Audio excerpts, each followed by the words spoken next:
വേദിയിലിരിക്കുന്ന മാനനീയ പ്രമുഖരെ, സ്നേഹം നിറഞ്ഞ ബന്ധുജനങ്ങളെ, ആരാധ്യരായ നാട്ടുകാരെ, ഹിന്ദു ഐക്യവേദിയുടെ ആഭിമുഖ്യത്തിൽ വർദ്ധിച്ചു വരുന്ന തീവ്രവാദത്തെയും തളരുന്ന അതിന്റെ പ്രതിരോധ നടപടികളെയും പറ്റി ജനമനസ്സുകളിൽ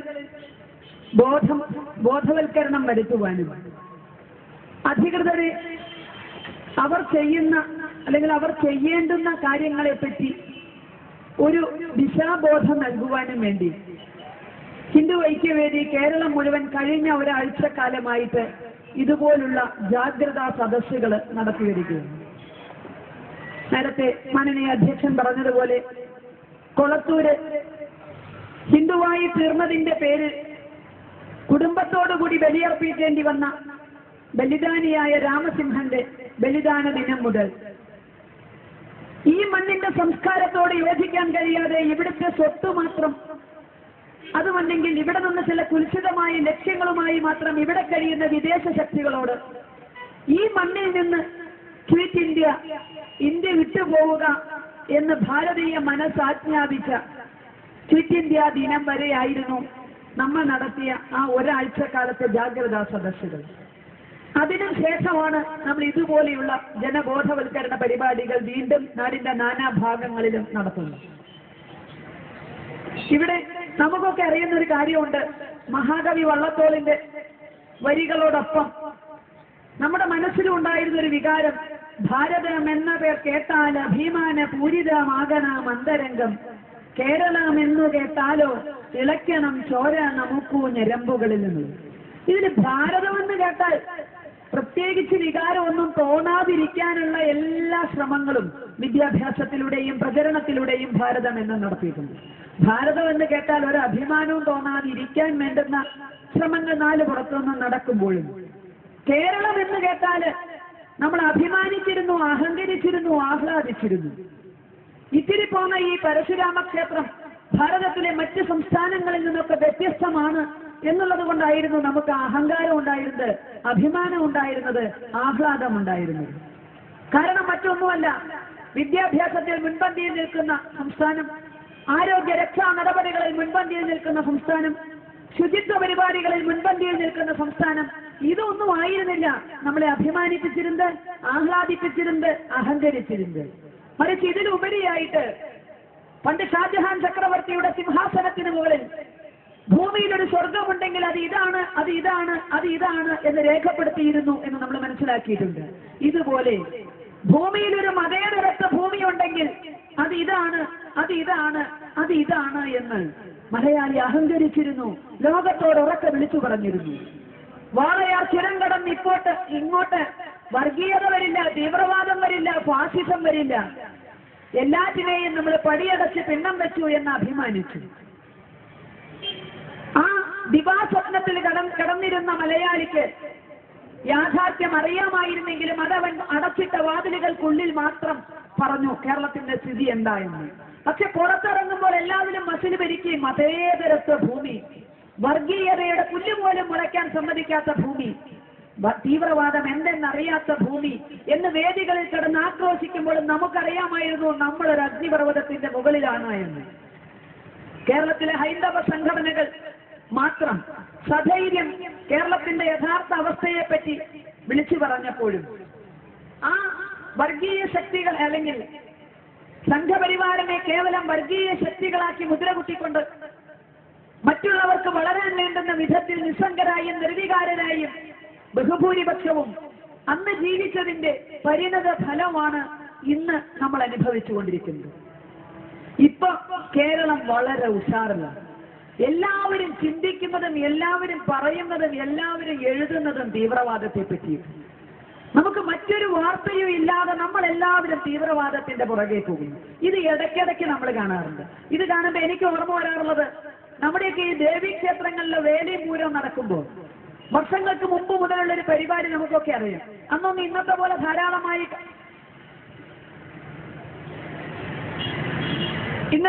ധാരാളമായി കലാപരിപാടികളോ ജനപ്രിയ പരിപാടികളോ ഒന്നും പലപ്പോഴും പൂരപ്പറമ്പുകളിലൊന്നും ഉണ്ടാവില്ല. പലപ്പോഴും വാദ്യകലകളോ എന്തെങ്കിലും അത് മനസ്സിലാകാത്ത ജനസാമാന്യമായിരിക്കും പലപ്പോഴും അവിടെ എത്തുക. അപ്പൊ ഈ പൂരവും വേലയാണെങ്കിൽ ഒരു സ്ഥിരം പരിപാടിയുണ്ട്, പായം ചുരുട്ടി രാത്രിയായാൽ അമ്പലപ്പറമ്പിൽ പോകുക എന്നുള്ളത്. ഇങ്ങനെ പോകുന്ന ഒരു 60% ആളുകളുടെയും പ്രധാന പരിപാടി അവിടെ ചെല്ല പായാണ് വിരിക്കുക, നീണ്ടു നിവർന്ന് അവിടെയാണ് കടന്നുറങ്ങുക. നമ്മളെല്ലാ പൂരപ്പറമ്പുകളിലും പോയാലും കാണാറുണ്ട്. ഈ ഉറക്കത്തിന്റെ ഇടയിൽ നിന്ന് ഇവരിടയ്ക്കിടയ്ക്ക് ഞെട്ടി ഉണരിയപ്പോഴൊക്കെ എപ്പോഴേലും ഒരു കൂട്ട വെടി പൊട്ടിയാൽ എന്തേ കൊണ്ടായിട്ട് ഒന്ന് നീക്കും ജഗപക അവരുണർന്ന് അവരുടെ ഉറക്കമൊക്കെ പോയി. വെടിയൊക്കെ പൊട്ടി പുകയെ കടങ്ങി അവര് വീണ്ടും തഥൈവ അതേ പായല് നീണ്ടു കിടന്നിട്ടും ചിലപ്പോ പിന്നെ രാവിലത്തെ വലിയ വെടിക്കെട്ടിനെ ഇവരെണീക്കുള്ളൂ. ഇതുപോലെ ഈ പൂരപ്പറമ്പിലെ ഉറക്കക്കാരെ പോലെ കേരളത്തിലെ മാധ്യമങ്ങളെ, ബുദ്ധിജീവികളെ, സാംസ്കാരിക നായകന്മാരെ ഗവൺമെന്റ് ഉറങ്ങായിരുന്നു സുഖമായിട്ട്. ഇടയ്ക്കിടയ്ക്ക് ഒന്ന് ഞെട്ടി ഉണർന്ന ജഗ പുകയെ കുറച്ചു നേരത്തേക്ക്, അത് കഴിഞ്ഞാൽ വീണ്ടും അതേപോലെ തന്നെ ഉറങ്ങി അടുത്ത പൊട്ടലിന് വേണ്ടിയിട്ട്. ഇതിപ്പോ കുറച്ചു കാലമായിട്ട് നമ്മൾ കണ്ടു, കാശ്മീരിൽ സുരക്ഷാ സൈനികരുമായി ഉണ്ടായ ഏറ്റുമുട്ടലിൽ മരിച്ചത് മലയാളികളാണ് എന്നറിഞ്ഞപ്പോൾ ആ വെടിക്കെട്ടില് നേരത്തെ പറഞ്ഞ വിഭാഗങ്ങളൊക്കെ ഒന്ന് ഉണർന്നു, പായൽ എഴുന്നേറ്റിരുന്നു, ഗംഭീരായിരുന്നു. പിന്നീട് പത്രമാധ്യമങ്ങളിൽ വാർത്തകൾ അങ്ങനെ നിറയാൻ തുടങ്ങി. അവിടെ റെയ്ഡ്, ഇവിടെ റെയ്ഡ്, അതിലെ പോകുന്നവനെ പിടിക്കുന്നു, ഇതിലെ പോകുന്നവനെ പിടിക്കുന്നു, അവിടെ ആയുധം കണ്ടു, ഇതിലെ പോയി, ആ പോയി. പത്രമാധ്യമങ്ങൾ ആഘോഷിച്ചു. 4 ദിവസം മറ്റേ പ്രധാന പേജിൽ വന്നു, 5-ാം ദിവസം ഉള്ളിലെ പേജിലേക്ക് മാറി, 6-ാം ദിവസം ചരമക്കോളത്തിന്റെ അടുത്തേക്ക് മാറി, 7-ാം ദിവസം വാർത്തയും പോയി, മലയാളി മറന്നു, എല്ലാരും മറന്നു, വീണ്ടും ഉറക്കം പറയും. അത് കഴിഞ്ഞപ്പോ തടിയന്റെ അവിടെ നസീറിനെ ഏതോ ആമ്പിള്ളാര് പോലീസ് പിടിച്ചു. ഇവരുള്ളവർക്ക് പറ്റാണ്ടല്ല പിടിച്ചത്, ഇറക്കി വിട്ടതാണ്. ഏതോ ആമ്പിള്ളാര് പോലീസ് പിടിച്ചപ്പോ വീണ്ടും നമ്മളൊന്ന് ഉണർന്നു. കേരളത്തിൽ ചില പോലീസ് ഓഫീസർമാരുണ്ട് സ്ഥിരമായി ഭാണ്ഡം മുറുക്കി വെക്കുന്നവരെ, കാരണം അവര് സഞ്ചാരികളാണ്, കേരളത്തിലധികവും കാണില്ല. ഒന്നിനും വിദേശത്താകും അല്ലെങ്കിൽ ഏതായാലും കേരളത്തിലധികം കാണാത്ത ചില പോലീസ് മേധാവികളുണ്ട്. തടിയന്റെ അവിടെ നസീറിനെ ആരോ പിടിച്ചു എന്ന് കേട്ടപ്പോ ഇഷ്ടം ഭാണ്ഡോ മുറുക്കി, ഞങ്ങൾക്കൊന്ന് തരുവോ? അവിടെ ചെന്നു കർണാടക പോലീസിന്റെ മുന്നിൽ, ഞങ്ങൾക്കൊന്ന് തരുവോ? ഞങ്ങളൊന്ന് ചോദ്യം ചെയ്യട്ടെ, ഞങ്ങൾക്കൊന്ന് തരും. ഇനി എന്തുകൊണ്ടാ ചോദിക്കാനുള്ളത്? ഇവിടെ പലപ്പോഴും പിടിച്ചിറങ്ങി പൊക്കോളാൻ പറഞ്ഞ് ഇവിടെ കയ്യിൽ കിട്ടിയിട്ട് ചോദിക്കാത്ത ചോദ്യങ്ങൾ ഇനിയിപ്പോ എന്താ തടിയന്റെ അവിടെയോട് ചോദിക്കാനുള്ളത്? ലോകത്ത് ഉയരം കൂടിയ പർവ്വതം ഏതാണ്? ലോകത്ത് ആഴം വരെ ഗർത്തം ഏതാണ്? പിണറായി വിജയന്റെ വീട് എത്ര സ്ക്വയർ ഫീറ്റ് ഉണ്ടെന്നോ? ഇതിലപ്പുറം എന്ത് കുന്തോ ഇനി ചോദിക്കാതെ കയ്യിൽ കിട്ടിയ സമയത്തൊന്നും യാതൊന്നും ചോദിച്ചില്ല. വല്ലോരും പിടിച്ചോട്ടെ, ഇപ്പൊ ഞങ്ങൾക്കൊന്ന് തരുമോ? അതിന്റെ ഇടയിൽ വാർത്തകൾ അങ്ങനെ നിറഞ്ഞു. വീണ്ടും പഴയ പോലെ ഫ്രണ്ട് പേജിൽ വരുന്നു, റെയ്ഡ്, നാടകം, ഓട്ടം, ചാട്ടം, പിടുത്തം, ദിവസേന വാർത്തകളാണ്. ഒരു ദിവസത്തെ വാർത്ത, തടിയന്റെ അവിടെ നസീർ വെള്ളം കുടിക്കാൻ കയറിയ കൂൾ ഡ്രിങ്ക് ബാർ ഉടമ അറസ്റ്റ്. മലയാളിക്ക് സമാധാനമായി, ഒരാള് ഈ വലയെന്ന് വിട്ടുപോയില്ല എന്നുള്ളത്. പിറ്റേ ദിവസത്തെ വാർത്ത ദിവസവും വേണ്ടേ? പിറ്റേ ദിവസത്തെ വാർത്ത, തടിയന്റെ അവിടെ നസീർ മൂത്രമൊഴിക്കാൻ കയറിയ പബ്ലിക് കംഫർട്ട് സ്റ്റേഷന്റെ മറ്റേ കരാറുകാരൻ അറസ്റ്റ്. ഹായ്, ഗംഭീരായി, മൂത്രമൊഴിക്കാൻ പോയതിനെയും പിടിച്ചു. ഇങ്ങനെ അതുമായി ബന്ധപ്പെട്ട കണ്ടവനെ പിടിച്ചു, കേട്ടവനെ പിടിച്ചു. പ്രതികളുടെ നേരെ എപ്പോഴും പോകുന്നില്ല കേട്ടോ. അതിലേ പോയി ഇതിലേ പോയി, വാർത്തകൾ ലേശം കഴിഞ്ഞപ്പോ വാർത്തയും പോയി, അങ്ങനെ വീണ്ടും ഉറങ്ങാൻ തുടങ്ങി. ആ ഉറക്കത്തിന് ഇപ്പൊ ഒരു ചെറിയ തടസ്സം നേരിട്ടത് പാവം നമ്മുടെ ജോസഫ് സാറിന്റെ കൈ പോയപ്പോഴാണ്. ജോസഫ് സാറിന്റെ കയ്യങ്ങനെ പെടച്ചപ്പം ഉണർന്നു, മാധ്യമങ്ങൾ ഉണർന്നു, ബുദ്ധിജീവികൾ ഉണർന്നു, സാംസ്കാരിക നായകന്മാര്, ഗവൺമെന്റ്, പിന്നെ ജഗ പുകയത് നേരത്തെ പറഞ്ഞ നാടകങ്ങളൊക്കെ ആവർത്തിച്ചു, പത്രങ്ങൾ അച്ചെടുത്തു, വീശി വലിയ വലിയ വെണ്ടക്കി മത്തങ്ങി നിരത്താൻ തുടങ്ങി. അവിടെ റെയ്ഡ്, ഇവിടെ റെയ്ഡ്. എന്ത് റെയ്ഡ്? റെയ്ഡ് നടന്നത് നമ്മൾ കണ്ടു അല്ലേ? റെയ്ഡ് പിറ്റേ ദിവസം പോലെ തുടങ്ങി. അത് ഏകദേശം ഈ പാർട്ടികളുടെയൊക്കെ ഔദ്യോഗിക തെരഞ്ഞെടുപ്പ് പോലെ ഉണ്ടായിരുന്നു. പാർട്ടികളിൽ ഔദ്യോഗിക സ്ഥാനങ്ങളിലേക്ക് തെരഞ്ഞെടുപ്പ് ആദ്യം ബൂത്ത് കമ്മിറ്റിയെ തെരഞ്ഞെടുക്കും, അത് കഴിഞ്ഞാൽ വാർഡ് കമ്മിറ്റിയെ തെരഞ്ഞെടുക്കും, പിന്നീടാണ് പഞ്ചായത്ത്, അതിനുശേഷം മേപ്പോട്ട്. ഇങ്ങനെ ഓരോ പാർട്ടിയിലെയും ഔദ്യോഗിക സ്ഥാനങ്ങളിലേക്കുള്ള തെരഞ്ഞെടുപ്പ് നടക്കേണ്ടത്. ഇതുപോലെ ആദ്യം പോപ്പുലർ ഫ്രണ്ട്, SDPI, BDP, ഇതിന്റെയൊക്കെ പേര് പഠിക്കണ കമ്പ്യൂട്ടർ വേണം കേട്ടോ. സാമാന്യ ബുദ്ധിക്കാരനൊന്നും പഠിക്കാൻ പറ്റില്ല, കാരണം ഇന്നൊരു പേരാണെങ്കിൽ നാളെ വേറൊരു പേരാ, മറ്റന്നാൾ വേറൊരു പേരാ. ഈ പേര് ദോഷം മാറാം, പേര് മാറ്റിയാൽ മതി എന്ന് ഏത് കണിയാരാ പറഞ്ഞു കൊടുത്താൽ നമുക്ക് നിശ്ചയില്ല. അതിന്റെ പേര് മാറിക്കൊണ്ടേയിരിക്കും. അതുകൊണ്ട് കാണാപ്പാടം പഠിക്കാൻ വയ്യ, പറഞ്ഞാൽ അബദ്ധമുണ്ടെങ്കിൽ നമ്മുടെ കുറ്റമല്ല, പേരുകളുടെ ദൈർഘ്യം കൊണ്ടാണ്. അപ്പൊ ഇന്ന് ബൂത്ത് കമ്മിറ്റി ഓഫീസ് ഉണ്ടെങ്കിൽ അത് റെയ്ഡ് ചെയ്യും, നാളെ വാർഡ് കമ്മിറ്റിക്ക് ഓഫീസ് ഉണ്ടെങ്കിൽ അത് റെയ്ഡ് ചെയ്യും, മറ്റന്നാൾ പഞ്ചായത്ത് കമ്മിറ്റിക്ക് ഓഫീസ് ഉണ്ടെങ്കിൽ റെയ്ഡ് ചെയ്യും. എല്ലാം മുൻകൂട്ടി ചിന്തിച്ചുറപ്പിച്ചുള്ള ചില നാടകങ്ങൾ. എന്ത് വേണമെങ്കിലും എന്നിട്ടോ വാർത്ത ദിവസമുണ്ട്, അവിടെ റെയ്ഡ് ചെയ്തു, കിട്ടിയതെന്താ? 2 ലഘുലേഖ, 4 CD, ഒരു ബീഡിക്കുച്ചി, ഒരു തീപ്പെട്ടിക്കൂട്, ഒരു പേന, ഒരു അണ്ടർവെയർ. അന്നത്തെ വാർത്തയാണ്. ഗംഭീരല്ലേ? പോലീസ് പിടിച്ച സാധനങ്ങളാണ്. ദൈവമേ, ഈ CD കൊണ്ടാണോ കൈവറ്റിയത്? ഈ ലഘുലേഖ കൊണ്ടാണോ നാദാപുരത്ത് കലാപം ഉണ്ടാക്കിയത്? ഈ ബീഡിക്കുച്ചി കൊണ്ടാണോ മാറാട് കൊല നടത്തിയത്? നമുക്കറിയാൻ വയ്യ. കിട്ടുന്ന സാധനങ്ങളൊക്കെ ബീഡിക്കുച്ചിയും തേങ്ങാത്തുണ്ടും ഇതുപോലുള്ള പത്രങ്ങളിൽ അങ്ങനെ നിറഞ്ഞു നിന്നു. അവിടെ കിട്ടി ചിലയിടത്ത് ചാരം കോരാനും പോയി. ചാക്കും കൊണ്ട് പോയപ്പോൾ കിട്ടുന്ന ചാരോ ഒക്കെ കത്തിച്ചു വെച്ചിട്ടുണ്ട്. കത്തിച്ചോ എന്നുള്ള വിവരം മുൻകൂട്ടി കൊടുത്ത് ചാരം കോരാൻ പിന്നാലെ പോകും. പോലീസുകാരുടെ കുഴപ്പമില്ല, അവരെ നിയന്ത്രിക്കുന്നവര് അത്തരത്തിൽ ആലോചിക്കുന്നു. അപ്പൊ ചാരം കോരി ചില ഭാഗത്തുനിന്ന് എന്നാൽ ഒന്നിച്ച് വെണ്ണീറുണ്ട് എന്നേ പാവം പോലീസുകാർക്ക് വെണ്ണീർ കച്ചവടം തുടങ്ങി നമുക്ക് വിഷയമില്ല. പല ഭാഗത്തുനിന്നും വെണ്ണീർ കയറ്റിയിട്ട് പോരണ്ട ദുര്യോഗം വന്നു. ഈ നാടകമൊക്കെ അങ്ങനെ മലയാളി കണ്ടിരിക്കുക. ഒരു അഗ്നിപർവ്വതത്തിന് മുകളിൽ, തീവ്രവാദം എന്ന അഗ്നിപർവ്വതത്തിന് മുകളിലിരുന്ന് ഇനി എന്ത് എന്ന് ആലോചിക്കുന്ന, ഇനി എന്ത് എന്ന് ചിന്തിച്ച് വേദനിക്കുന്ന, വേദനാതിപ്പെടുന്ന മലയാളിക്ക് ഇത് മതിയോ? ഈ ഓട്ടവും ചാട്ടവും ബഹളവും നാടകവും ഇതുകൊണ്ട് കേരളത്തെ തീവ്രവാദത്തിൽ നിന്ന് മോചിപ്പിച്ചെടുക്കാൻ നമുക്ക് സാധിക്കും. ഇവിടെ ഈ അധ്യാപകന്റെ കൈവറ്റിയത് ഒരു രോഗമല്ല, രോഗലക്ഷണം മാത്രമാണ്. നമുക്കറിയാം, നമ്മളിപ്പോ പോകുന്ന അധ്യാപകന്റെ കൈവറ്റിയന്റെ പുറകെ നമുക്ക് അതിലെ പ്രതികളെ പിടിച്ചാൽ എല്ലാം ആയിന്നാണ്. ആയില്ല. കേരളത്തിലൊരു തീവ്രവാദ പ്രവർത്തനം എന്ന അധ്യാപകന്റെ കൈവറ്റിയത് വേറെ ഒരു ചുക്കൂല ചുണ്ണാൻ പോലും. ഇതിന്റെ പുറകെ ഓടുകയാണ്, അതിന്റെ പ്രതികളെ തേടി പോകുന്നു, അങ്ങനെ പോകുന്നു. അതൊരു രോഗലക്ഷണമാണ്. കേരളത്തെ ബാധിച്ച തീവ്രവാദം എന്ന അർബുദത്തിന്റെ പുറത്തേക്ക് വരുന്ന ഒരു രോഗലക്ഷണം മാത്രം. ക്യാൻസറിന്റെ ലക്ഷണമായും ചിലപ്പോൾ പനി വരാം. പനിക്ക് ചിലപ്പോൾ ഡോക്ടർ പാരസെറ്റമോൾ ഗുളിക കൊടുക്കാം. പക്ഷെ അത് ക്യാൻസറിനുള്ള ചികിത്സയല്ല, അത് തൽക്കാലം വന്ന രോഗലക്ഷണത്തിനുള്ള ചികിത്സയാണ്. ഇവിടെ രോഗലക്ഷണം മാത്രമാണ് കൈവെട്ട്. പക്ഷെ അതിനെ രോഗമാക്കി നമ്മൾ അതിന്റെ പുറകെ മാത്രം പോകുന്നു. ഇനി അതിന്റെ പുറകെ പോകുമ്പോഴും യഥാർത്ഥത്തിൽ പ്രതികളെ പിടിക്കണമെന്നോ തീവ്രവാദം ഇവിടെ അവസാനിപ്പിക്കണമെന്നോ ഉള്ള ഇച്ഛാശക്തിയോ നിശ്ചയദാർഢ്യമോ അധികൃതർക്കുണ്ട് എന്ന് നമുക്ക് വിശ്വസിക്കാൻ കഴിയുമോ ഈ നാടകങ്ങളിൽ നിന്ന്?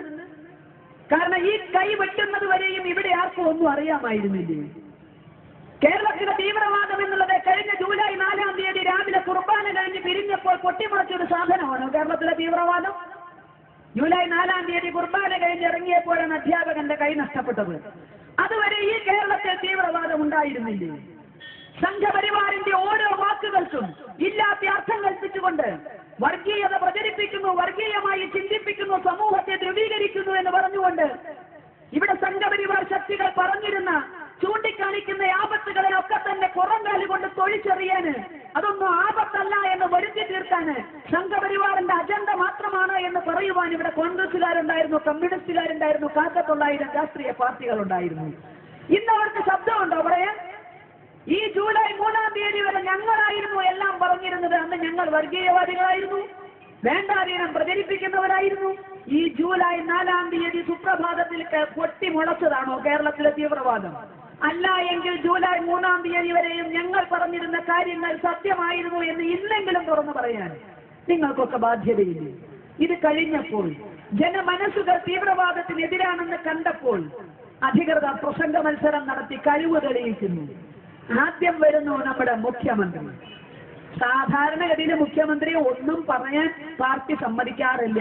വല്ലതും എഴുതി കൊടുത്ത് കുത്ത് കോമ എന്ന് പറഞ്ഞ് വായിക്കാൻ മാത്രമേ ഇപ്പൊ ആ പാവത്തിനെ സമ്മതിക്കാറുള്ളൂ. ഒരു വരി കഴിഞ്ഞാൽ കോമ, അടുത്ത് കഴിഞ്ഞാൽ കുത്ത്, സെമിക്കോളൻ, ഇങ്ങനെ നോക്കി വായിക്കേണ്ട ഗതികൾ. കാരണം വല്ല സത്യവും വിളിച്ചു പറഞ്ഞാലോ എന്ന് വിചാരിച്ച് പാർട്ടി സെക്രട്ടേറിയറ്റിന് എഴുതി കൊടുക്കുന്ന അതങ്ങനെ വായിക്കലേ പതിവുള്ളൂ. പക്ഷെ ഇതാദ്യമായി നമ്മുടെ മുഖ്യമന്ത്രി തന്റെ ഇടത്തോടുകൂടി ഒരു കാര്യം പറഞ്ഞു കേട്ടു. 20 കൊല്ലം കഴിഞ്ഞാൽ കേരളം ഇസ്ലാമിക ഭൂരിപക്ഷ സംസ്ഥാനമായി മാറും. അപ്പൊ സഖാവേ ഇതന്നെയല്ലേ ഞങ്ങൾ കാലങ്ങളെ കൊണ്ട് പറഞ്ഞിരുന്നത്? ഞങ്ങൾ പറഞ്ഞപ്പോ അത് കല്ലുവെച്ച നുണയും, നിങ്ങൾ പറയുമ്പോൾ അത് വാസ്തവമായി മാറുന്നത് എങ്ങനെയാ? സംഘപരിവാർ ഭാരതം മുഴുവൻ ഇതിന്റെ ഭീഷണികളെ പറ്റി പറഞ്ഞപ്പോൾ കല്ലുവെച്ച നുണകൾ എന്ന പുസ്തകം എഴുതിയത് നിങ്ങളുടെ നേതാവ് യെച്ചൂരിയാണ്. സംഘപരിവാർ പ്രചരിപ്പിക്കുന്ന കല്ലുവെച്ച നുണകൾ എന്ന് പറഞ്ഞാൽ അതിൽ ആദ്യം എടുത്തു പറഞ്ഞത് ഈ ജനസംഖ്യാ കണക്കുകളാണ്. സംഘപരിവാർ അനാവശ്യമായി സമാജത്തിൽ ടെൻഷൻ ഉണ്ടാക്കുന്നു. ന്യായമായി യെച്ചൂരി ഖണ്ഡിച്ചു. അന്ന് എന്തേ അച്യുതാനന്ദൻ സഖാവിന് പറയാമായിരുന്നില്ലേ? അല്ല സഖാവെ, ഇവരി പറഞ്ഞതിലൊക്കെ സത്യമുണ്ട്, കേരളത്തിൽ ഇതൊക്കെ നടക്കുന്നുണ്ട്. ഈ മുഖ്യമന്ത്രിയുടെ കീഴിലല്ലേ ഇവിടുത്തെ രഹസ്യ പോലീസ് സംവിധാനം പ്രവർത്തിക്കുന്നത്? ജൂലൈ 4-ാം തീയതി രാവിലെ വരെ ഈ രഹസ്യ പോലീസ് എന്താ അന്വേഷിച്ചിരുന്നതെന്ന് മുഖ്യമന്ത്രി പറയണം. അതുവരെ